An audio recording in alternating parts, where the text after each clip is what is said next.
Hello everyone, math filament YouTube channel में आपका बहुत बहुत स्वागत है। अ, अभी तक हमारा जो टॉपिक चल रहा है मानव नेत्र और रंग बिरंगा संसार, जिसमें लगभग 90 क्वेश्चन आपको हमने बता दिया है। और 90 क्वेश्चन आपको बताने का मतलब है कि आपको बहुत सारे सवालों को हमने कराया है।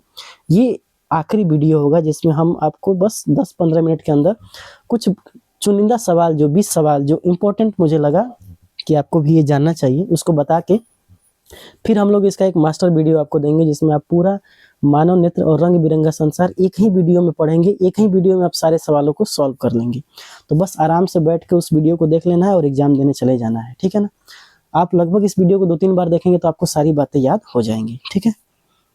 क्वेश्चन देखिए क्या कह रहा है कि किसी कोलाइडी विलयन से प्रकाश पुंज गुजरने पर यह कैसा दिखता है। कुछ अब इम्पोर्टेंट सवाल जो काफ़ी हल्का थोड़ा भारी भी होंगे, जो थोड़ा सा पूछे जा सकते हैं, मैं उसको आपको बताने की कोशिश कर रहा हूँ। तो देखिए, किसी कोलाइडी विलयन से प्रकाश पुंज गुजरने पर यह कैसा दिखता है। तो किरण पुंज का मार्ग दिखाई देने लगता है, किरण पुंज का मार्ग नहीं दिखाई पड़ता है, प्रकाश पुंज का मार्ग धुंधला दिखाई पड़ता है। यह दिया गया कथन सत्य है। इसका आंसर होगा किरण पुंज का मार्ग दिखाई देता है। किसी भी कोलाइडी विलयन से अगर प्रकाश पुंज आप गुजारेंगे तो वहां पे किरण पुंज का जो मार्ग है, कैसे वो जा रहा है, वो दिखाई देता है। अगला सवाल देखिए, अगला सवाल क्या कह रहा है, प्रिज्म से सूर्य का प्रकाश गुजरने पर पर्दे पर 7 रंग दिखते हैं, क्योंकि क्योंकि सूर्य के श्वेत प्रकाश में 7 रंग मौजूद है। सूर्य के प्रकाश में कोई रंग नहीं है, गलत है। प्रिज्म 7 रंगों से निर्मित है, ये भी गलत है। इनमें से सभी उत्तर सही है, बिल्कुल। सूर्य के श्वेत प्रकाश में 7 रंग मौजूद हैं, ठीक है ना, जिसको हम कहते हैं विबग्योर। क्या कहते हैं? विबग्योर, विबग्योर, जिसमें होता है बैगनी, बैगनी, आसमानी, नीला, ग्रीन, पीला, नारंगी और लाल, ठीक है। अब सूर्य में देखिए, सूर्य के प्रकाश में ये भी हम कहना सही नहीं है कि सूर्य में केवल 7 ही रंग होते हैं। सूर्य के श्वेत प्रकाश में अनंत रंग होता है। कितने रंग होता है? अनंत। लेकिन हमारी आंखों को पहचान में आता है केवल 7। अगला क्वेश्चन देखिएगा, वायुमंडल की सबसे ऊपरी परत में अंधेरा मालूम पड़ता है, क्यों? क्योंकि धूल कणों की कमी से सूर्य का प्रकाश का प्रकीर्णन नहीं हो पाता है। ऊपर का वायु हल्की है, बिल्कुल गलत है। सूर्य की किरणें उस क्षेत्र तक नहीं पहुंच पाती, नहीं भाई। देखिए, वायुमंडल के सबसे ऊपरी परत में अंधेरा मालूम पड़ता है क्योंकि वहां पे धूल कण है ही नहीं। अगर धूल कण नहीं है तो वहां पे प्रकाश का प्रकीर्णन वाली घटना होगी ही नहीं, क्योंकि धूल कण पे जब भी प्रकाश की किरणें गिरती हैं तो प्रकाश को चारों दिशाओं में फैलाने का काम करता है। तो यहाँ पे कौन सा ऑप्शन सही हो जाएगा? Option number A. अगला सवाल देखिए, अगला सवाल ये है कि मोटर वाहन चलाने के लिए ड्राइविंग लाइसेंस निम्न में से किन व्यक्तियों को दिया जाता है।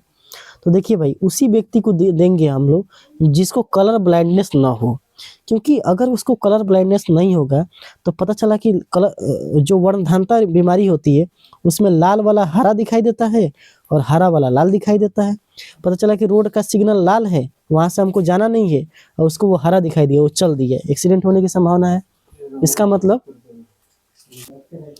ठीक है, बात समझ में आ रही है। इसलिए लाल रंग, उसका मतलब क्या होता है, लाल रंग देख के हमको रुक जाना है, रुक, वहाँ गाड़ी नहीं लेके जाना है। इस व्यक्ति को जो जिसको कलर ब्लाइंडनेस हुआ रहेगा उसको तो लाल पहचाने में नहीं आता है, उसको तो लाल हरा दिखता है। अगर लाल हरा दिखेगा तो पता चला कि उसने एक्सीडेंट कर दिया। तो इसीलिए ऐसे व्यक्ति को ड्राइविंग लाइसेंस कभी नहीं दिया जाएगा जिसको कलर ब्लाइंडनेस यानी वर्णधानता वाली बीमारी हुई है, ठीक है। अगला क्वेश्चन देखिए, अति सूक्ष्म कण किस तरह के प्रकाश के प्रकीर्णन करने में अधिक प्रभावित है। अति सूक्ष्म कण किस तरह के प्रकाश किरण करने में अधिक प्रभावित है? लाल, पीला, नीला, बैगनी। अब देखिए, प्रकाश का प्रकीर्णन सबसे अधिक होता किस पे है? विबग्योर। देखिए, विबग्योर, इसी से हम बना देंगे, है ना। जानते हैं कि लेमडा सबसे ज्यादा किसका होता है? लाल का। तो लाल का प्रकीर्णन सबसे कम होगा, कम होगा, जबकि बैगनी का प्रकीर्णन सबसे अधिक होगा। क्यों? क्योंकि इसका लेमडा क्या है? कम है। तो बैगनी यहाँ पे देख लेना है, सबसे अधिक कह रहा है तो बैगनी। अगला सवाल देखते हैं, इंद्रधनुष का बनना किस परिघटना पर आधारित है। तो इंद्रधनुष का बनना जो होता है प्रकाश का वर्ण विक्षेपण पर आधारित है, क्योंकि जब भी हम जानते हैं बारिश की बूंदें भी प्रिज्म की तरह कार्य करती है, और जब भी इस पे कोई भी किरण टकराती है तो पहले अपवर्तित होती है, फिर यहाँ से टकराने के बाद जब बूंदों से दोबारा होकर गुजरती है तो 7 रंगों में क्या हो जाती है? बढ़ जाती है। इसीलिए बारिश की बूंदें प्रिज्म की तरह कार्य करती है, वही से इंद्रधनुष का निर्माण हो जाता है। अगला क्वेश्चन देखिए, स्पेक्ट्रम प्राप्त करने के लिए किसका उपयोग करते हैं? तो ऑब्वियसली प्रिज्म का उपयोग करते हैं। किसका उपयोग करते हैं? प्रिज्म का। अभिनेत्र लेंस की वक्रता त्रिज्या में परिवर्तन किसके द्वारा होता है? अभिनेत्र लेंस की वक्रता त्रिज्या में यानी लेंस को बड़ा या छोटा कौन करती है? तो अभी पिछला वीडियो में हमने आपको बताया था सिलियरी मांसपेशियां, पश्चमाभि पेशियां, इसको क्या कर देगी? कभी बड़ा कर देगी और कभी छोटा कर देगी। ठीक है।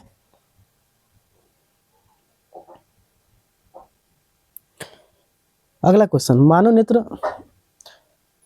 मानव नेत्र अभिनेत्र लेंस की फोकस दूरी को समायोजित करके विभिन्न दूरियों पर रखी वस्तुओं को फोकसित करता है। देखिए, समायोजित जब भी आ जाएगा ना तो उसको समंजन क्षमता कहते हैं। क्या कहते हैं? समंजन क्षमता।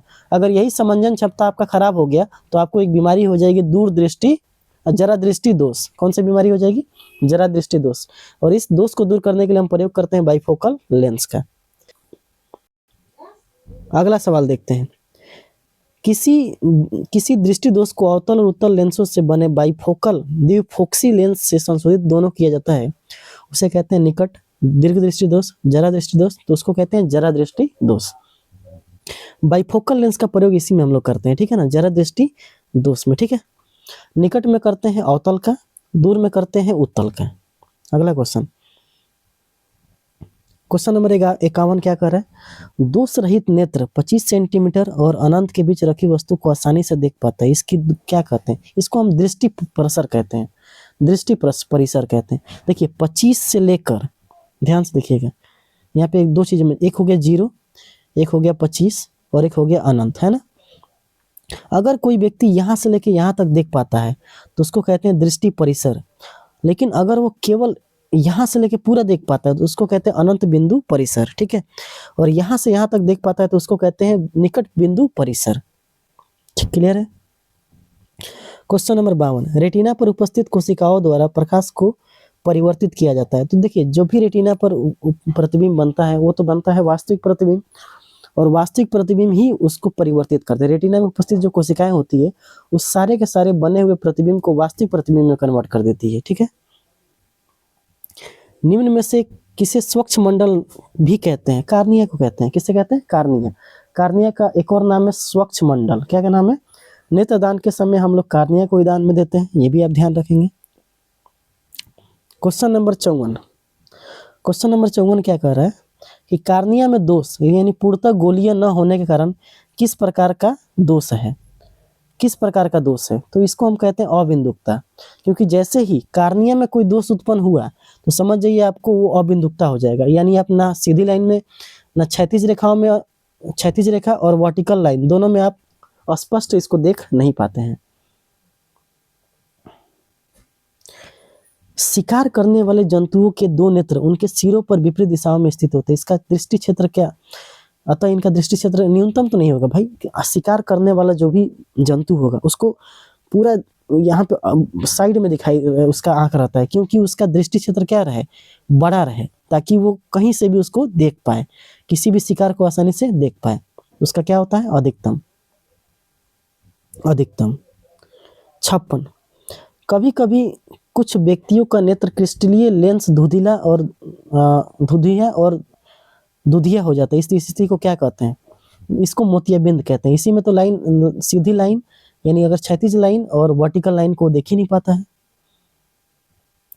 प्रिज्म से होकर श्वेत प्रकाश गुजरने पर श्वेत प्रकाश 7 रंगों में बढ़ जाता है। इसमें लाल रंग का विचलन क्या होता है? सभी रंगों में देखिए विबग्योर, यहाँ पे विबग्योर लाल ऐसे था ना, तो लाल का विचलन सबसे कम, सभी रंगों से सबसे कम होता है। सभी रंगों से सबसे कम होता है। नेत्र गोलक का व्यास कितना होता है? 2.3 सेंटीमीटर। नेत्र गोलक का व्यास कितना होता है? 2.3 सेंटीमीटर। 59, जब प्रकाश वायु के कणों पर पड़ता है तो कणों के आवेश कंपन करने लगता है। कंपन से प्रकाश उत्पन्न होता है और सभी दिशाओं में फैल जाता है। इसी को कहते हैं प्रकाश का प्रकीर्णन। बताया हमने, कितना बार बताया आपको, है ना। आज की वीडियो का आखिरी सवाल बहुत ही इंपॉर्टेंट, बस उसके बाद हम लोग खत्म करेंगे। अबिंदुकता नेत्र दोष वाले व्यक्ति के चश्मे में किस तरह का प्रयोग करते हैं? तो बेलनाकार लेंस, सिलिंड्रिकल लेंस का प्रयोग करते हैं। तो दोस्तों, हमने यहाँ पे आपको पूरा का पूरा लगभग 120-30 सवालों को आपको मानव नेत्र और रंग बिरंगा संसार में सब बता दिए। इससे बाहर एक भी सवाल नहीं आपसे पूछा जाएगा। ये मेरा पूरी गारंटी है। तो बस आपको ये पूरा वीडियो देखना है और सभी लोगों तक शेयर करना है। मिलेंगे अगले क्लास में, तब तक के लिए जय हिंद।